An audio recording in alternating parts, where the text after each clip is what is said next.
And let me test it, make sure it's working. Okay, fantastic. Okay, it's working. Our guest today is Douglas Vermeeren. Vermeeren? Vermeeren. Vermeeren. Easy. I can make it French, Vermeeren. There you go. Why not? And Douglas is not only an author of more than one or two or three or four books. I think the last one, wow, how many books did you actually write? You know what's funny is I stopped really counting around a dozen or so. So I'm not sure how many I have, but hey, they're all fun to put together, and I hope there's value in all of them for everyone. Wow, once you get to a dozen, you really have to stop counting. It's like my mother stopped memorizing our birthdays when she had 5 kids. Like, okay, give up. So you had to remind her in order to get a present. That's funny. I know. I had a reminder every day, like for a week before my birthday, just so that she remembers my birthday. So here's the question: if she's got so many she can't remember, you could probably tell her 2 times a year, and you'd be okay, right? Like you might have 2 extra parties every year. I don't know. Try it, right? Where were you when I needed you? Yeah, I needed that when I exactly. was growing up. Not now, not anymore. But wow, so you wrote a lot of books and you also made a couple of movies. And this is the last one that you made, which I love the title of that one. Oh, It, thank you. it's called How Thoughts Become Things. Yes, that's the How, newest movie that we've done. How Thoughts Become Things. That's how, right. how Thoughts Become Things, which is so interesting and so great right now because a lot of people talk about thoughts and how important they are and change your thoughts and ever since The Secret, people think about how their thoughts work, but the law of attraction, it's what you think, what you do, but not too many people can actually make the thoughts become things. Not too many have been successful in doing that. So I think this is Well, you know, it's interesting that you say that. Actually, I kind of believe everyone's successful in doing it. It's just that they don't think about things in the right way, so therefore they're not creating the results that they want. I believe our thoughts are actually manifesting everything, whether it's good or bad or indifferent. And most of us just are not aware of our thoughts, and we're not aware of how to stay focused with the thoughts that really matter. We let our programming and our external things, the things that we surround ourselves with, really dictate who we are. You're right. I should have said on purpose. Yeah, fair enough. Fair enough. Yeah, many people are just simply on autopilot. Yeah, I think the majority of people are on autopilot. And I think that when you create all these negative things, it's kind of hard to say, I did this, I created this, unless somebody literally knocks you over the head and say, look, this is how you did it. Absolutely. Yeah. Yeah. And I think the other thing that's kind of interesting about it is that many people also, and I'm not meaning to sound negative here, I think it's just an awareness thing, really. Most people really aren't aware how really carefully connected our thoughts and our results are. And so they think that it's either too much effort, or they don't think it's accurate, or they think there's things out of their control. They don't have power over it. And so therefore they really don't make the effort. And the truth is our thoughts actually become things far faster and easier than most people realize. And I think that's exactly why this movie about how thoughts become things is so important. It's exactly because people think they have to work so hard, or it doesn't even work, or it doesn't work for them. It might work for you. So that makes this so much more important, especially these days when things seem to be spiraling out of control. It would be interesting to go back and see how we created this or how we allowed this craziness to happen right now. Well, I think there's a lot of things to look at. Like one of the things that I'm noticing, because we're doing a lot of interviews, as you can imagine, lately, just on Mm. people talking about, the coronavirus and all of these things. And while there are some things that we directly create, there are other things that we're simply part of, but we get to create our responses within that, right? So we get to create the stories that are there. And the thing that I'm noticing is that there are a lot of people who've created more fear than is justified. There's people who've created more frustration, even though in some circumstances their economics and personal situation has changed. But there's also others who are thriving, and there's many who've reinvented themselves and have seen this rather than a negative, to actually look at it as more of a reset, right, and a reevaluation. And there's been actually many who've they've kind of looked at the way they used to do things, and that was comfortable, right? Like, in fact, I've got one friend that he used to go into an office quite like every single day, and his work was there, and he'd have to travel and all these things to go to into the office. But now, since working at home, he's actually realized that a lot of the things that he considered part of his life were certainly not necessary. And so it's actually become far more streamlined for him. So a lot of it really depends on our outlook of what we want to see, right? Like, we create the stories of the reality that we see, our perception, if you will. And so I think we're seeing a lot of that right now, especially with COVID, right? Like, we're really seeing a lot of kind of, how should we say it? We see who we really are, right? Yeah, I like what you're saying, basically, that people are forced to look at things that maybe they didn't even have time to look at, didn't have an Hmm. opportunity to look at. And I really like the positive take on it, but I'm gonna play devil advocate, and I'm gonna take Yeah, the negative sides just so that you can show both sides. And I don't think negative is always necessarily bad. it Sometimes, isn't. yeah, sometimes negative and positive need to align themselves in order to create the perfection that you want. But Well, since you it's interesting that you say that too, because I don't believe that negative and positives are actually opposites, which is interesting. Because in the film we talk a little bit about this idea of how thoughts become things in the context of, right now, a lot of the gurus and different teachers have for a long time told us you need to think positive, you need to have a positive outlook, and you can't manifest abundance or amazing things unless you are exclusively positive. And the truth of the matter is that's not really real. In fact, thoughts always arrive in pairs. They never arrive individually. So when you have a single thought that says, you're amazing, here's a new business idea, or a something you should do that's close to your heart, or whatever, this is your inspiration. People don't understand that immediately right behind that is always a second thought that comes along. And that's the thought that causes you to doubt. It's the one that says, well, yeah, that's a good idea, but maybe you're not good enough. Maybe you don't know enough. Maybe you don't have the experience or the resources or whatever it is that you need. And those two thoughts, they land center squared into the programming that we've had. So if you come from a family that encourages like entrepreneurship and a belief in yourself and to go after your dreams, when those two thoughts come in, immediately the positive thought has more power. But if they alternatively land in an environment where you don't have the support, and the way that you've been raised is told to be cautious and avoid risk, and things don't always work out, and if something's too good to be true, it always is false, and this kind of things. And so basically the thoughts then land in that kind of a nest, if you will, and it's the negative thought that's going to be powerful. So we've got to recognize that they come in pairs, but the one that gets power really starts with what we've been told up until now, what we believe to be true based on our programming.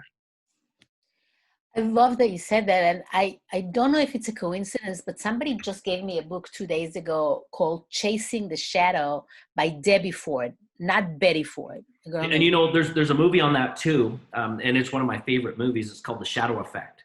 So mm, definitely go look up the movie that partners with that book. But yeah, great book, excellent book. definitely. So basically she says a lot similar to what you're saying. You're just saying it in a more easier way to understand it rather than bringing out the negative. The way you put it together is very simple for someone to say, oh yeah, that's exactly Mhm. what happens to me. My thought comes in, I'm going to go do 1 2 3, and then, like, am I really going to be able to do it? Is it too Yeah. much? Am I taking on too much? Are people going to hate me and throw eggs at me? So it's Well, always good. it's kind of cool because, to follow this conversation a little further, like I said, where our thoughts land in our existing programming kind of determines which side, the positive or the negative, will have more power. But here's the thing that's interesting: is that doesn't mean that that's the one that you're going to pursue, and that also doesn't mean that that's the one that you have to pursue. So once they land in our programming, the big step that most people are missing is they don't know how to now see awareness as to why they're thinking they're more empowered on a positive or more empowered on a negative, right? So as soon as we have the awareness, right, and we are aware of what our programming is gifting us or taking away from us, that's when we have the power to now make choices. And the thing that's strange about our programming and our awareness is most people think that it's kind of like a light switch. You flick it on, you flick it off. The lights are on, the lights are off. I'm aware and now I can do it, or I'm not aware and I can't do it. And that's not true at all either. In fact, it's more like a dimmer switch where the lights come on gradually, little by little, and we see things more clearly one step at a time. And so when a positive and a negative thought arrive, and let's just say that you've got negative programming and you see a negative thought, but you want to do the positive. So you're now aware, you make a choice, I'm going to be positive, even though my negative programming tells me that it's going to be difficult, we get started. Well, the interesting thing is as we now begin to attach, emotion to that positive, and we begin to attach activity, so momentum to that, it gains more power. And that's when also our programming begins to change, or at least we question our programming and recognize that we have more power over our present than we do over our past, right? Like, I love that saying that says we become like the 5 people we spend the most time with. You've probably heard that before. Mm-hmm. Well, everybody focuses on the 5 people in that comment, and that's important. But that word spend, right? I think that's such an important word, because it doesn't say spent, meaning the past tense, right? Mm-hmm. Mm-hmm. Our past programming isn't who we generally become with. It's our current people that we spend time with. It's our current programming. And the thing that most people forget, we always talk about programming as a child, right? Like they say that in your first 3 years is your most important programming, et cetera, et cetera. We've heard that. But what most people don't understand is that your programming is even happening now. It's still ongoing. So even the listeners who are listening to the show, I want to just tell you guys clearly, as you hear the sound of my voice, you're even being programmed right now. And you get a chance to absorb that programming, whether you're going to believe it and embrace it, and that's what will give it power, or you can say, you know what, based on my past beliefs and my past value systems, what this guy is saying about thoughts, not true, right? So you've got a choice, right? And you will accept that. And you've heard that saying that people generally take an idea or a belief and they use it to support their existing belief systems, right? Mm-hmm. So make a new change today. Decide that you are going to believe that you are worthy, worth it, powerful, brilliant, that all the amazing things in your life can come to you. And then use the tools that I'm telling you today to reinforce that. And you'll find that that will begin to be true. It's kind of like what Henry Ford said that one time, whether you believe you can or you can't, you're right. And that's it. You've got to find the evidence that will support that, right? Yeah, you said 2 really, really powerful things. So I'm going to go back to it. You said that you becoming aware, and it is just 2 little words, but becoming aware, it doesn't seem like it's so easy. So you go on with every day with your life and you do the things that you do on autopilot. How do you take it from doing and thinking and saying to becoming aware, like, oh, wait a minute, I'm doing something that I don't want to do, or I want to do something that, either way. That's one thing that you said that I think is really powerful. And then another thing that you said was that you're constantly changing your perception as you go along. You're constantly changing your programming as you think, as you listen, as you do that. Are you totally saying that old saying that teaching old dogs new tricks is really not true, that you can't teach old dogs? Because if you're actually always learning and your brain is always adjusting, it really doesn't matter how old you are. It's also been scientifically proven that you can teach a dog at any age any trick, and that goes for people too, right? And the thing is if you think about it, let's look at teaching a dog tricks for a minute, because that's kind of an interesting value. So how do they teach a dog tricks? Well, they encourage certain kinds of behavior, and then they give him a reward. That's it. Simple as that, right? And why do you, like you and me, why do we have the habits that we have? Well, it's because at one time, whatever habit that we've developed served us. It gave us a reward. It gave us value, right? And so we continually lean back to that experience, because up until now, a new habit we haven't really experienced, and we haven't really experienced the value attachment to that. And so, we've got no reason to really change, right? If you think about it this way, like, this is kind of a neat way of looking at it. You've been to the playground before and you see there's a seesaw or a teeter-totter, right? Like, just imagine that balance. Mm-hmm. On one side, you've got what we call values, and then the other side, we've got motivation. So if you can imagine, the value side is very, very low. That means the motivation side is high. So whenever you encounter something that you don't see the value in it, that you don't feel like it aligns with your beliefs or your desires, or also you don't think that there'll be a fair exchange of time and values. So in other words, even if you invest the effort and it's not going to pay off, well, then it takes a lot of motivation for you to do it. The motivation's on the high side, right? Mm-hmm. But conversely, if something comes in and it's extremely valuable, right? It totally aligns with all of your thoughts and your heart's desires and the things that you're already doing, the things that you know that you do well. And you also believe that if you gave effort, you would get an exchange of value that would far surpass the effort that we put up. Then there's no motivation. It requires very little motivation. You'll get started, you'll do it. And the problem with most people is they can't understand how to attach a motivation to get them started to the things that they truly value. Like most of the time, people are being given their goals or assigned what they should do from someone else. And it really has very little meaning. So they may do it, especially if you're getting paid at work, because if I don't do this, I won't get like compensated, I won't get paid. But they generally won't put in their best efforts, right? They won't generally go the extra mile. They'll kind of just do what's required to get the job done and leave it at that. And so we need to recognize that all of our values, right, will determine how excited we are to get started, right? And we can question that. Now, back to this idea too that you were talking about with awareness, I think this is kind of interesting too. How do people become more aware, right? Well, the first thing that you need to do is you need to get clarity, not on what you're doing currently, but on your overall outcomes in the end. What is your true long-term outcome that you want to achieve in your life? And then how do I attach these small moments to it so that I can build boundaries around it? The more clear we are, the easier it is to get to something. What is it? Einstein said that a problem well defined is half solved. I say it this way: a goal that is specific and clear becomes attainable and near. And the reason why is because we can then see what's valuable in the moment. We can draw boundaries around things. We can stay focused. And when someone comes, and we've all had this, when they sort of want to hijack our day and they want to be the ones who are, they bring us their emergencies and their challenge. So it therefore becomes our fire, right? We don't want to have ourselves hijacked, but the only way you can do that is if you have clarity as far as what you really want and what you're not willing to get involved in, right? I love that saying, a goal that is specific and something becomes dear. Can you say that again? A goal that is specific and clear becomes attainable and near.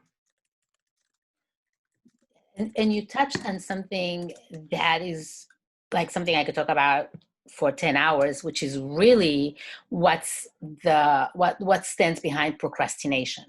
Because basically what you're saying is you're going to procrastinate if you don't see the value and you don't think there's going to be results. So if I am talking to someone who's working as secretary for $10 an hour, but she's aspiring to be a writer on a sitcom in Hollywood, which seems so glamorous and unattainable, but she's a great writer. She's got the talent, and she wants to do it, but for some reason, she'll never find the time to sit down and do it. And you're saying that the procrastination is because she can't see the results will ever happen. She doesn't see the payoff. It's kind of interesting that you say that, because one of the things that I'm known for is I went out and I interviewed more than 400 of the world's top achievers. I'm actually the only one in the world that's done that since Napoleon Hill. So we gained some really interesting insights into people, specifically by looking at people who were massively high achievers. Now, it's funny that you talk about this writing of sitcoms, because the first thing that came to my mind is one of my success interviews was John Rousseau, who is the writer of the original scary movie, Night of the Living Dead. You remember that scary movie, the old black and white one? Yeah. And I didn't see it, but I remember it. Oh, you'll have to see it. Not wanting to see it. There you go. Oh, and it's fun, right? Yeah. But here's the thing: is that he had written just scores and scores of Hollywood films, like tons of films. And I asked him one day, I said, "What's the hardest thing about writing a screenplay?" And in my mind, I'm thinking it's coming up with characters, maybe a new setting, a new location, a cool plot twist, something that throws the audience off guard. It's it's all these big things I'm looking at. And do you know what his answer was? What? Just simply sitting down to write. Because sometimes there's so many things that come at us that, again, we don't have a clear view of what we want. And because we are not clear, sometimes we pretty much allow anything to get in our way. It's kind of like that old saying that says, if you don't stand for something, you'll fall for anything. We talk about big causes with that quote generally. We don't talk about the day-to-day when it comes to getting to work. If you aren't committed to your work, you're going to have a hard time getting to work. Right? And that's whether you work for someone else or even if you're self-employed. You need to be a better manager of yourself first. And what's interesting is we're talking on that principle. All grand success is always created by two principles. It's either the teamwork or leverage. Those are the only two principles that create massive things. They're all key components of systems. But here's the thing is that a person can never make leverage work, right? Unless they understand first how to get themselves to work. You've heard the saying that how do rich people become rich? They use OPM, other people's money. Now, that's not always true, but let me put it to you this way, that if you want to use other people's money to grow your wealth, you need to first of all understand how to work with your own money. So, for example, a lender like a bank will not give you money if they see that you don't know how to use your own money, right? And Hmm. outside investors will not give you their money or their expertise, their time or their support unless they see that you are committed to bringing your own to the table Right. or leveling your own up. So I think that's Right. really an important consideration. Yeah, that makes a lot of sense. I mean, if you tell me you're going to help me with something, but you can't help yourself, how am I going to Yes. trust you to help me with that? It makes a lot of sense A to do that, lifeguard needs to learn how to swim before they can save others.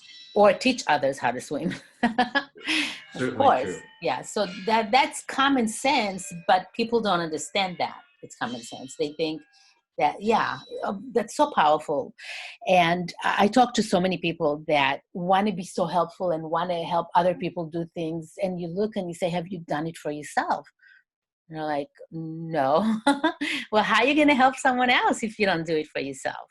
Well, I think it's also unfortunate for the personal development industry right now. There are so many quote unquote coaches, Hmm. mentors, business leaders, blah, blah, blah, who are out there thinking they can teach this, but they've never done it. And that's one thing that I noticed when I went out and I interviewed 400 of the world's top achievers firsthand. Like I'm talking, I interviewed people who'd created multi-billion-dollar brands that are internationally known, everything from FedEx to Nike, Reebok, Disney, the Avita Group, Christian Dior, Jordache Jeans. I mean, it goes on and on forever. People that have won Academy Awards, people that have won Grammys. And the thing that I found is a lot of the things that they do to get to success, which you need as well, right? These are things that you need in your system as well. They're not being taught by the majority of the coaches and speakers out there because most of those guys have read somebody else's book and now they're out there teaching it. Or they've gone and seen Tony Robbins, or they've seen a movie, The Secret, or a movie like ours, and the next day they put themselves out there as a law of attraction coach. And it's Hmm. not really fair to the customers that are out there, the consumers, because you don't want to be their trial and error process for them to figure out what success looks like. If they don't know it, if they haven't done the real research, they should be teaching it, no matter how well intentioned they are, right? Because they're doing more harm than good. And it's just not a thing, in my opinion, it's just not a thing of integrity for them to be in the marketplace trying to teach this. I think a really powerful thing to do is to teach people how to evaluate a coach. And I think that that's really Well, I important. don't know if you knew this. There's actually a new service that's just being launched called Coach Verification, where you can actually go and research a coach before you hire them. And I think that that's great because now you know exactly what the marketplace is getting. Let's face it. And again, I don't want to turn this into a discussion on this, but there's a lot of people. There's a lot of people that are much better marketers than they are coaches or teachers, and they're oftentimes taking the jobs from people who are really good coaches, people who could really help you, right? And they're But really bad marketers. yeah, but they're really bad marketers. So I think a service like that is amazing Mm. because I think it's well needed in the industry in this time. There's just how should we say it can cost you too much heartache and pain and money to have the wrong person coaching you, especially when they're not qualified. And in the end, if things don't work out, well, they just pack up their stuff and move on. But you're left holding the problems, and that's not right.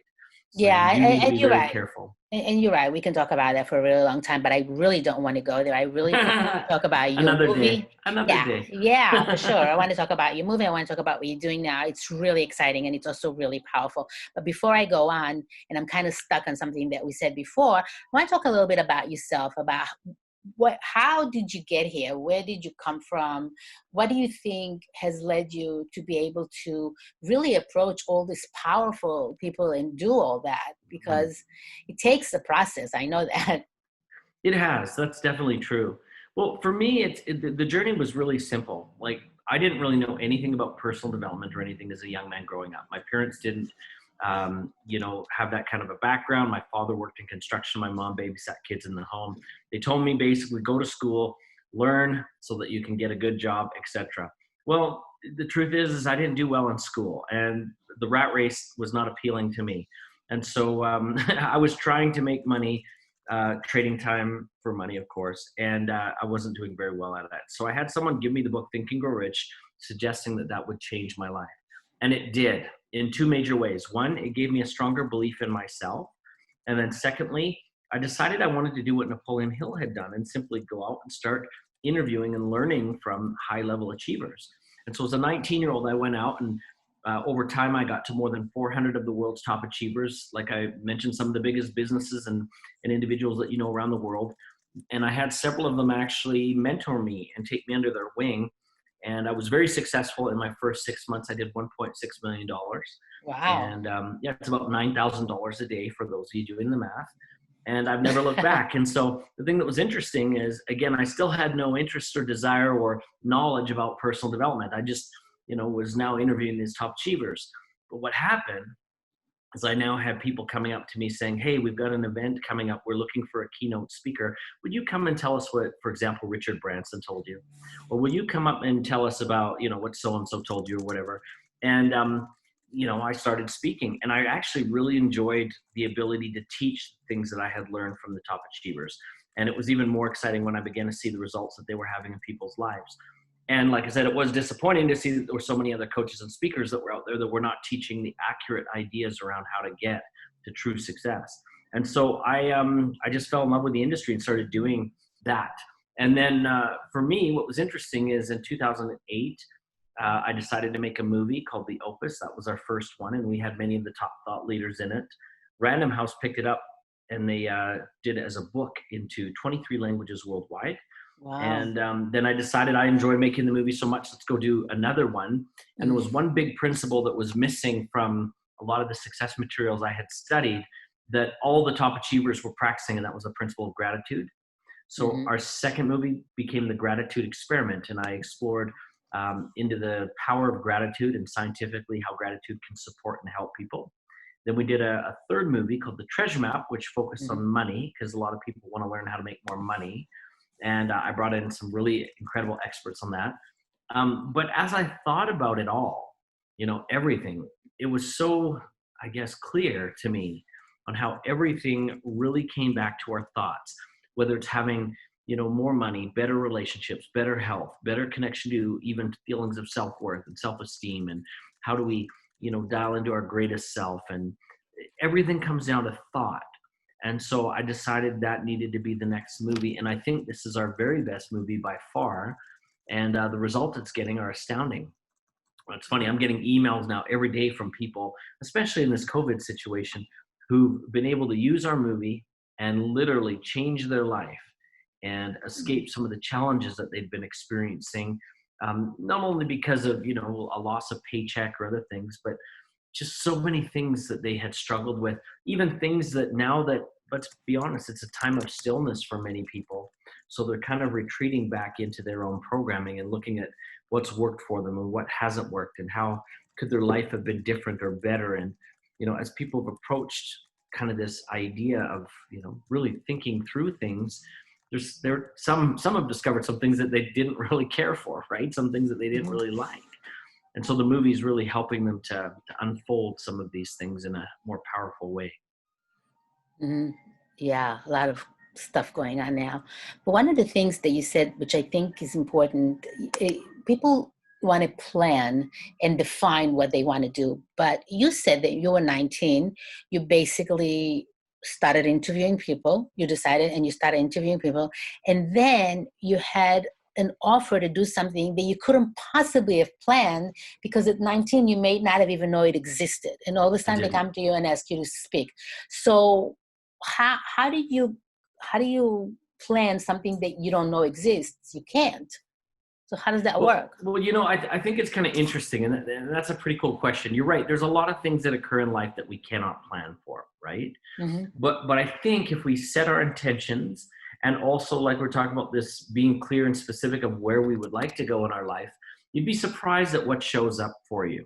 And the thing that I like to kind of tell my students, which I think is an important principle, is that the universe is an echo chamber.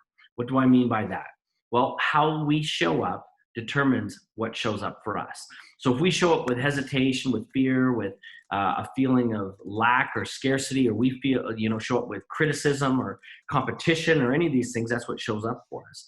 But if we show up with power, with brilliance, with empathy, with understanding, with our commitment to something, if we show up with a mission, if we show up, with a desire to do well and expand and whatever it is that's all leading to be good, that is what shows up for us. The universe is always in expansion mode, and anything that's looking to expand, the universe will support. Anything that tries to contract, you're fighting against literally the whole universe. That's why it feels like things don't go right when we're thinking scarce and we're from fear and we're from, these negative positions. We've got to really look and understand that, although we don't necessarily maybe know the final destination, we make ourselves open to it by putting ourselves in a position where we always have choices, right? The more choices we have, the happier we'll be. And so I think that's the mission that we should all be seeking for. So, with all that you've been through, you found that everything comes down to thought. Like I said before, I really think that our thinking and our thoughts is not one of the important things in life. I think it is the one most important thing in life because it determines your life. Whatever you think is determining your life. So if you don't think about thinking, then basically at some point you're at autopilot, even if you plan, even if you know about it. So I'm going to go back to the question that I asked, that I brought up before, because I think that's where it clicks. So we think about thoughts. We're on autopilot. Our thoughts come from a whole lot of different places, but at some point we have to wake up to controlling our thoughts. How do you reach that point when you have all these other things crowding you? Well, again, I think it will come down to awareness, right, of what we want. Awareness, exactly. And the truth is that I don't believe that we can really control a lot of our thoughts, like, or, right. Because the truth is we live in a very complicated, fast-paced, energetic, moving world. It's always in motion. And the majority of our thoughts actually occur as reaction, regardless of, how much you hear this idea that we keep talking about, oh, we've got to be proactive, we can't be reactive. That's true, but still 80% of everything that we experience in life will for sure be reactive because it's the world that surrounds us. But as we begin to shape our world more carefully, we can really start to shape more what we will respond to and what we won't. So the first thing is having an awareness of what we want. The second thing I'm going to suggest is we now drop boundaries and we get clear around what we want and will do and what we won't do. And when something arrives that we want and that we're engaged with, we need to learn how to say yes. We need to take that in as quickly as we can. And if there's things that are not in harmony with what we want, we need to learn how to say no or limit our time with those kinds of things, right? We need to build boundaries around them. And it's true, there's going to be things in our life that don't make us feel good sometimes, things that are uncomfortable or things that are not supporting us. Well, that doesn't mean we have to endorse, like, subscribe, or get involved, right? We can distance ourselves from things that are not supporting us, right? And I guess that's maybe an interesting point to just talk about that for a minute. One of the things that a lot of the gurus talk about nowadays that I think is completely wrong is they say we need to eliminate toxic people from our life. Well, an abusive person, yes, but that's not the same as a toxic person. In fact, most people very casually, without thinking, label anything that makes them feel uncomfortable as toxic. And that's not true. In fact, as I interviewed the 400 of the world's top achievers, what I found very clearly is that they don't run from problems. They actually oftentimes solve problems by running towards them and embracing those problems and coming up with solutions. So again, back to this idea, the universe wants us to expand, and that includes embracing problems and finding solutions. So if we look at toxic people for a minute, there's really only two kinds of variety. One is a complainer. Now, a complainer never has solutions. They're just someone who's complaining. And as I said before, we don't have to like, subscribe, or endorse or participate in any of that, right? We can simply allow a complaining person to express themselves and wish them well and send them on their way. But the other kind of toxic person is what we call a critic. And oftentimes we do need to listen to a critic, because many times a critic will bring a solution, or they'll present a fact that we need to be aware of, or even help us see things about ourselves that we need to be aware of. But the one thing that they may not do is communicate it well. So in other words, they'll tell us something we need to hear, but they'll tell us in a way that offends us or hurts our ego or makes us feel upset, right? But we still need to hear it. In fact, if I think back to my teenage days, I remember having some people tell me that I was maybe hanging around with the wrong kids, or I needed to pull up my socks in school or do this or that. They were telling the truth, but the way they said it, I didn't feel good about it. And so I think the thing we need to remember about expansion and growth and getting to our goals and controlling our thoughts is that sometimes we will hear some things that won't have us be comfortable, but we've got to listen. And we will really know the truth of something if we have clarity before we encounter. And I think that that's important. Wow. Yeah. So when is your movie going to be out for the public The to watch? movie actually came out on April 24th, so it's been out for a couple of weeks now. Ah, It's okay. actually doing extremely well. I'm very grateful. I'm very surprised. It's actually outselling the movie The Secret right now, 3-1, which Wow. is just So how do we incredible. get it? How do we You get just on? head over to howthoughtsbecomethings.com, so the website, www.howthoughtsbecomethings.com, and you can get it there immediately. It's available right now. Things.com. That's it. All you have to do is go to How Thoughts Become Things. Easy. And you should definitely watch that. If you like what you're hearing now, go get that movie. You will love it. I think it's really, like I said, I can't say that enough. I really do think it's one of the most important things in life, because being realistic, and it's not just about achieving what you want, it's about doing it in a way that isn't frustrating and isn't going to set you back and isn't going to keep you awake at night by worrying, oh my God, I got to control every thought I have. I'm not controlling every thought I have. Well, if you see a nice flower, a certain thought is going to come into your head. You don't have to control exactly how you react to it. And I like that you said that, because then you can relax and you really don't have to go out there and try to control everything. Yeah, and I don't think that you can, but the one thing that I think that is valuable that I've experienced personally, and I've seen a lot of my students do the same, is we certainly can't control our thoughts as well as we can control our environment and what we allow to bring into our life and input into our minds. So, if we will choose selectively the things that we surround ourselves with. In our movie, I love what Marie Diamond said. She said, your surroundings are like a three-dimensional vision board, right? So we're literally bringing into existence the things that we allow into existence. And I think the same has been seen so often and can be proved in so many scientific ways, that the movies that we watch determine our values and our behaviors. The radio, the TV that we participate in, or the social media as well, also influence those behaviors. And I think the same is with the company that we keep. The problem is I think most people just eliminate the company you keep to mean the people you meet in reality. But the truth is the company you keep is seen everywhere around you with everything that you do. And so I'm going to suggest that we all be a little bit more careful about what we bring in, and that we eliminate things that are not serving us. And we look for ways to create in our environment and in our friendships, things that are going to inspire us and lift us higher. Well, yeah, obviously you can't do anything better than that. But you're also talking about close relationships, like a husband or brothers and sisters and people that are in your life, and even not just people that you meet tomorrow. Is that what you mean? Well, I think for everything, right? For everything. And that would even include, I believe, even how you value and use the relationships that you're currently in, what you expect from them, right? So we need to be very sensitive that we have a relationship with everything around us, everything that we're bringing into our thoughts, and everyone that we're spending time with. And we need to be careful about those. We need to treat them with care, and we need to encourage the best wherever we can find it. That's perfectly said. I can't add anything to that. But I want to come back to what's going on right now, because there's a little bit of a confusion about what you think is really what you create. But people talk about being realistic. So let's say right now you have the positive thing of people, like you said, people realizing things that they didn't realize before, how to improve their way of approaching it. But you also have the other thing where people are dying, people are being attacked everywhere. There's so-called demonstrations, or are they demonstrations, or are they riots? How can you ignore those things that are scary, or do you want to ignore it? Like, how do you?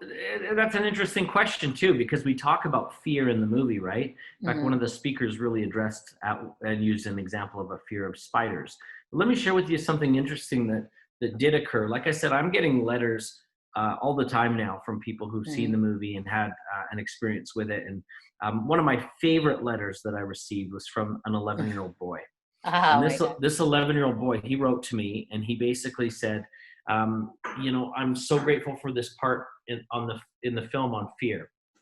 He said, because I have been afraid of a lot of things. And then he, in the letter, talked about how he was being bullied at school and he was afraid of bullies and that he would sometimes have to take an alternate route, even just to get home.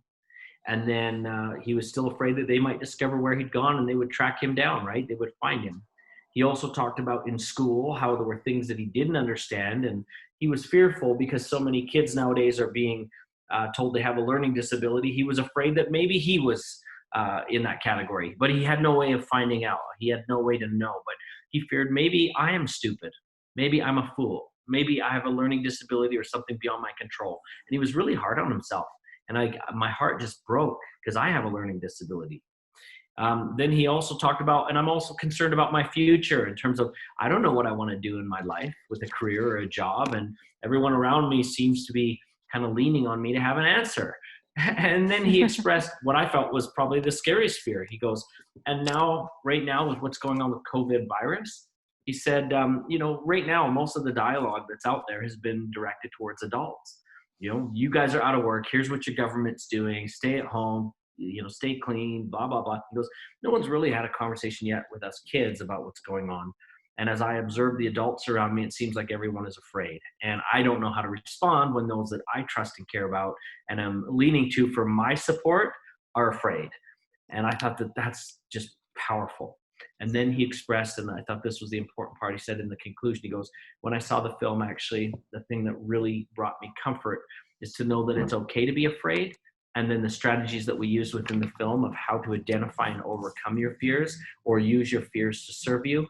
He said that that has really been a powerful tool for me and that it's literally turned around every way that I look at fear. And to me, that was, it was just such a powerful thing to understand that or see that letter, right? So I'm just really grateful for that. From an 11-year-old, no less. That's Yeah, power. That makes it 10 times more powerful than it is. it was So, crazy. so what you're saying really is that you don't necessarily have to run away from fear or be brave and say, I'm not afraid. It's okay to be afraid. Fear is not something that you need to always run away from.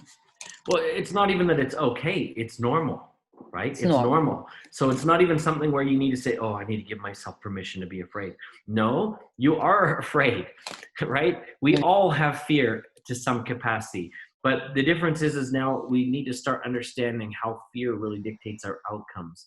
And then when fear arrives, you know, I think one of the biggest things that destroys fear is also when we have a clear understanding of what it is we're afraid of. What do they say? That everyone's afraid of the dark until the lights come on, right? You may Mm-hmm. have heard that saying. The Mm-hmm. other thing that I think is kind of interesting too is that one of my students that I do a lot of work with in our wealth programs, like I teach a lot of the like wealth programs, how to make money and all this stuff. And this one investor I was speaking with one time shared a really neat thought, and I thought this was good. And you know, he said everybody when they're talking about investing, they always bring up the word risk, right? What's the risk to this? What's the risk to that? Mm-hmm. And the thing that I thought was interesting about this is, as we talked about this in a discussion, we realized that the word risk is actually kind of inaccurate. That's not what you want with an investment. You never want risk. What you want is evaluation, which means that you're going to investigate, you're going to learn what there is to learn about it. And suddenly, the more that you learn, the less risk there is. If you think about it, just like take an example of someone who's learning how to ride a bicycle. Well, when they're inexperienced and they've never been on a bicycle before and they've never really, you know, gained the knowledge of what to do in riding a bike, oh yeah, you're probably going to fall. The risk is very high, right? Mm-hmm. But the more practice you have and the experience that you gain and the knowledge that you gain and also the support that you have, meaning those around you, well, it's no longer a big risk. It's more evaluation. Like, you know, I've got people in my life, and you've heard that idea that your network equals your net worth. Well, I'm going to say that your network also equals a safety net, right? It's a safety net. And so when you have people that can help you solve problems, your power expands. And I use my network to solve problems or even get me answers to things I might be afraid of all the time. If I don't know the answer, I decide, oh, I'm not going to try and fake it. I'm going to ask somebody who knows. And then my fear goes away. And a lot of times answers and considerations that I never even thought of become apparent to me. So I think we should do more of that. When we have fear, don't try to face it alone. Yeah. And if you're not afraid to tell people that you're afraid, and then you don't have to face it alone. But if you think that you're afraid or your fear is not normal and people are going to think less of you because you're afraid, then it's harder to reach out and ask someone to help you to deal with it. Very true. Yeah. So that's a great way to start, because I think fear is one of the things that we have all the time on a daily basis. Things happen that cause us to be afraid. And handling that and being able to reach out and tell someone, look, I'm afraid, can you help me, is really powerful, because it's really hard to do for someone who has never done it. Absolutely. Yep, absolutely. Do you have any last minute thoughts that you would like to leave everybody with? Well, I think the biggest thing that people need to do is to trust their brilliance, trust their intuition, trust who they are and who they want to become. And the more that we can trust that, the more we can start to get clarity on where we would like to go, who we'd like to be, and what the results are that we can create. So trust that you have some power within you that you maybe haven't accessed yet. I think that's important. Trust. That's a very powerful word. Thank you so much. That's really great. Thank you for your patience, and don't walk on your legs until they heal, because It's only 1 foot, and I think we should be okay. I won't be dancing today, though. Tomorrow. you see, Tomorrow. one of the things, I had car accident and I had about 68 fractures, which some Oh, of them wow. were very tiny and some of them were very big. And one of the things people don't realize, when you allow your body to heal, for example, and not use your foot as soon as you can, let it relax and heal, you will never have pain again afterwards. But if you don't allow it to heal and you start Fair walking as enough. soon as you can and you start using it as soon as you can, you know how people say, I broke my bone and now every time it rains, it hurts? That's because you didn't heal it right. I get You what you're didn't saying. allow it to heal. That's So funny. Well, don't it try to is push true. it. Yeah, that is true.